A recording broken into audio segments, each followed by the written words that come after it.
Comenzamos el desarrollo de las noticias en un día con mucha información. Nos recibe el congresista Valdemar Cerrón, congresista de Perú Libre y vocero de la bancada. Congresista Cerrón, ¿cómo le va? Qué gusto conversar con usted. Muy buenos días. Muy buenos días, señor Carlos Cornejo, y a toda nuestra patria. Pues un saludo cordial de la bancada de Perú Libre y también del Congreso de la República. Varios temas de los que quisiera conversar con usted. En principio, lo que usted adelantó, el Ejecutivo de Pedro Castillo va a plantear una ronda de conversaciones con las bancadas en el Congreso. ¿Qué hay que conversar con las bancadas? Cuando uno conversa, estará usted de acuerdo conmigo, pone sobre la mesa temas, posibilidad de acuerdos, mirada de largo aliento. ¿Qué proponen en esta conversación?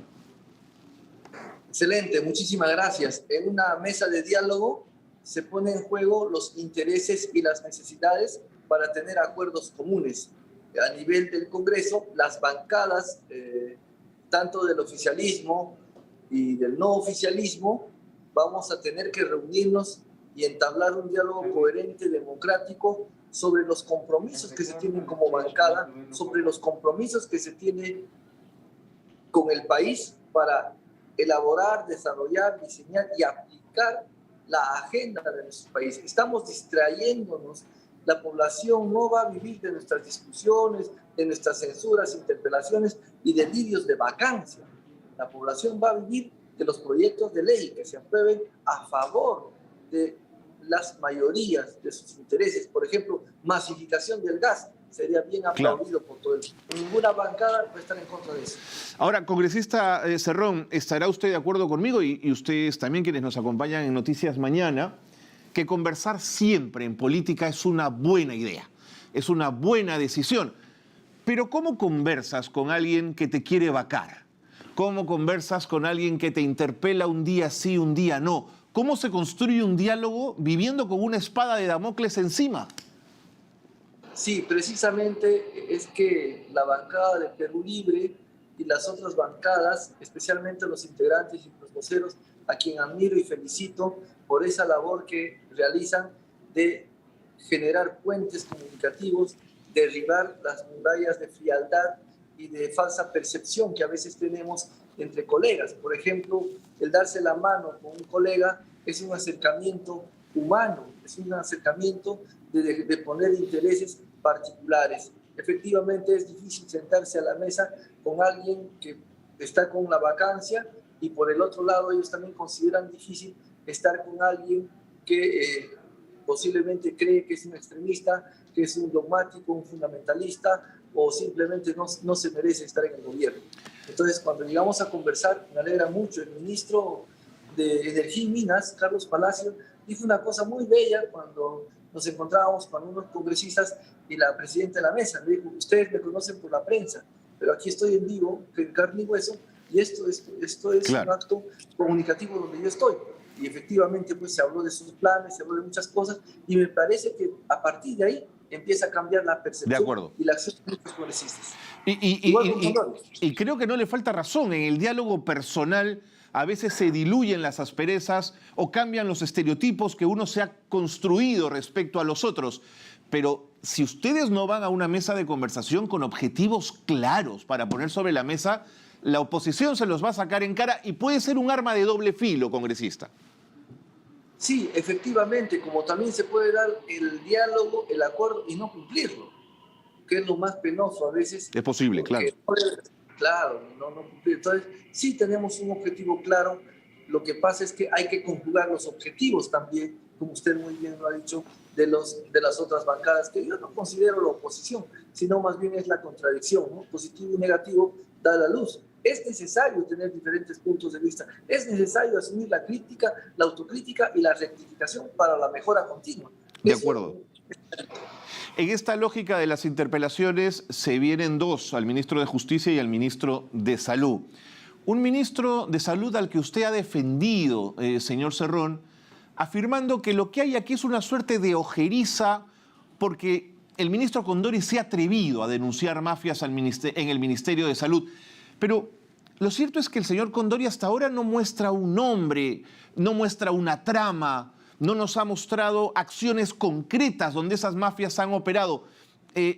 suena más declarativo que probatorio. Sí, efectivamente, yo no es que defienda cerrada ni dogmáticamente a un ministro. Ajá. Lo que yo menciono es que cualquier ministro debe tener la oportunidad de trabajar un tiempo y ver su trabajo, ver cómo está. No podemos ser adivinos ni agoreros de que mañana ya va a salir mal por ser de Perú Libre o porque un tiempo estuvo mencionando las cualidades de un producto, ¿no? Yo creo que hay que aquí dejar trabajar, ser centrado y también hacer un llamado al ministro que ya es tiempo de que empiece a presentar las pruebas. Yo tengo conocimiento, a través de un documento que le envía, que un pulsioxímetro llegó a costar a 19.000 soles, ¿no? A lo que salieron a responder los demás diciendo que estábamos en tiempo de crisis, que hasta un diazepam llegó a costar a 10 soles, 15 soles, 20 soles. Podría ser un argumento de defensa y estamos aquí no para acusar, sino para aclarar los puntos de vista, para aclarar estas situaciones y el Poder Judicial, el Ministerio Público, Entiendo. la Administración de Justicia se encargará de eso. Ahora, ¿no cree usted que el ministro de Salud, el ministro Condori, le da alimento a la oposición en la lógica de la interpelación? Cuando lo vemos ayer en lo que creo, y esta es una opinión personal, usted coincidirá conmigo o no, congresista Cerrón, en una suerte de puesta en escena, cargando a un pequeño que hay que llevar de urgencia al hospital. Mi sensación es que parecía más eso, una puesta en escena, una teatralización de una situación. ¿No coincide conmigo en esa percepción? No, porque conozco la sensibilidad del doctor Condori. Yo, honestamente, si no es el señor Condori, va a ser el señor Chávez. Si no es Chávez, va a ser Palacios. Si no es Palacios, hasta van a llegar al señor Aníbal Torre a cuestionar ya por su carácter, por su forma de responder. O sea, no, la oposición es, como le digo, la contradicción es necesaria, pero la oposición va a estar generando cualquier tipo de disconformidad para estar en vigencia política.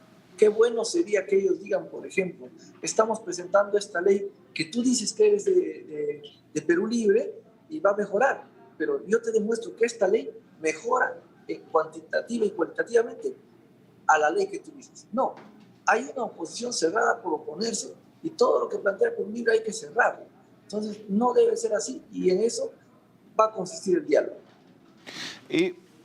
Congresista Cerrón, yo quisiera, y hay que ser hidalgo, en reconocer y en valorar el pedido de disculpas que hizo usted a los periodistas que fueron agredidos en una manifestación por gente de Perú Libre la tarde en el que el primer Aníbal Torres se presentó en el Congreso. Pero no quiero quedarme en el detalle, quiero mirar el fondo. ¿Sabe qué me preocupa? Que si seguimos estigmatizando a la prensa, nos quedamos en una institución fundamental para la vida en democracia. Si seguimos diciendo que la prensa es tal por cual, porque no nos gusta lo que piensa o lo que dice, podemos generar esta sensación de que todo el periodismo es inservible y es un pilar fundamental de la vida en democracia. Sí, qué bello cuando usted menciona eso dentro de las categorías estéticas, porque también así como ustedes se sienten estigmatizados, Perú Libre también se siente estigmatizado. Ajá. Nada surge de la nada. El resentimiento popular es porque se le está atacando a su presidente, se está atacando a sus ministros, no, tal vez no ustedes, pero hay otra prensa que cada sábado y cada domingo tiene que estar haciendo bandera de una declaración, una presunta colaboración, y todo eso no le hace bien al país. Obviamente el escándalo vende nuestra patria, pero había que cambiar dos condiciones fundamentales que aprendí dentro de mi formación universitaria. La prensa informa y forma, pero tenemos prensa que desinforma y deforma a la juventud. Por ejemplo, me gustó muchísimo ayer una señorita de RPP cuando decía, basta, señor congresista, de estar dando mensajes asusadores. Correcto. Y también la prensa, nosotros debemos dejar de mandar o enviar mensajes asusadores.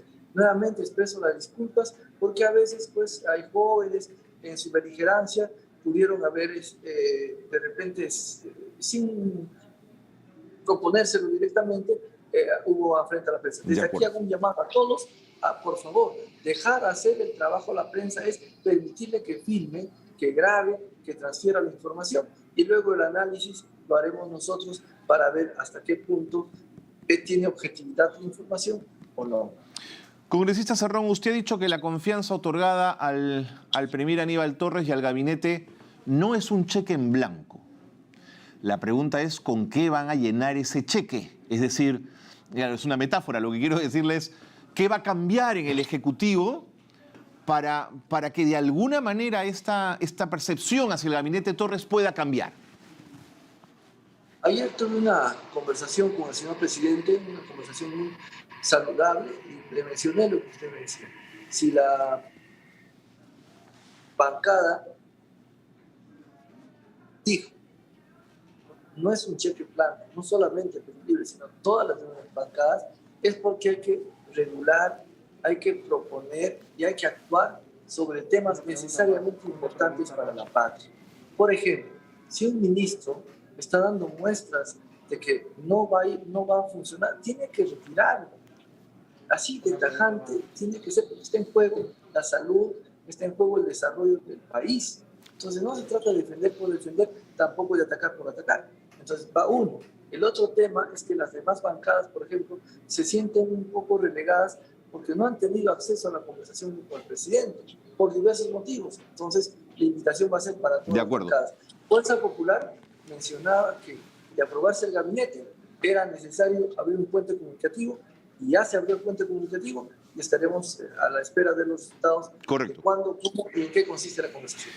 Congresista Cerrón, me quedan 30 segundos, pero no quiero que se me pase una pregunta que tiene que ver con su trabajo en el Congreso, y es que en la Subcomisión de Acusaciones Constitucionales usted había dado su voto a favor de la investigación contra la fiscal Zoraida Ábalos y de pronto se produjo un cambio de opinión.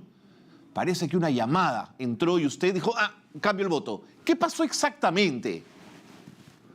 Sí, nosotros las bancadas, así como APP, como Acción Popular, votamos de acuerdo a un acuerdo que tenemos previamente. Ajá. La llamada fue de mi colega Paul Gutiérrez Ticona, que es miembro de la subcomisión, miembro también de la bancada de Perú Libre, y me hacía notar de que era necesario votar como se debe, como bancada. Eso sucede en todo momento, en todo parlamento, que es hablar, conversar, dialogar. Y así yo votara 3 veces. Y decidieron cambiar. El voto estaba 9-4, no hacía la diferencia, entonces me puse la camiseta de mi bancada sin alterar la decisión de las mayorías. Le agradezco mucho, congresista Cerrón, el talante democrático y la posibilidad de conversar. Muchísimas gracias y siempre las puertas de Noticias Mañanas abiertas para conversar de todos los temas. Muchas gracias. Gracias a todo el Perú y a usted, señor Carlos. Ahí estaba entonces el congresista Valdemar Cerrón, que nos daba sus opiniones en torno a varios temas. Ojalá que ese diálogo sea posible. Sería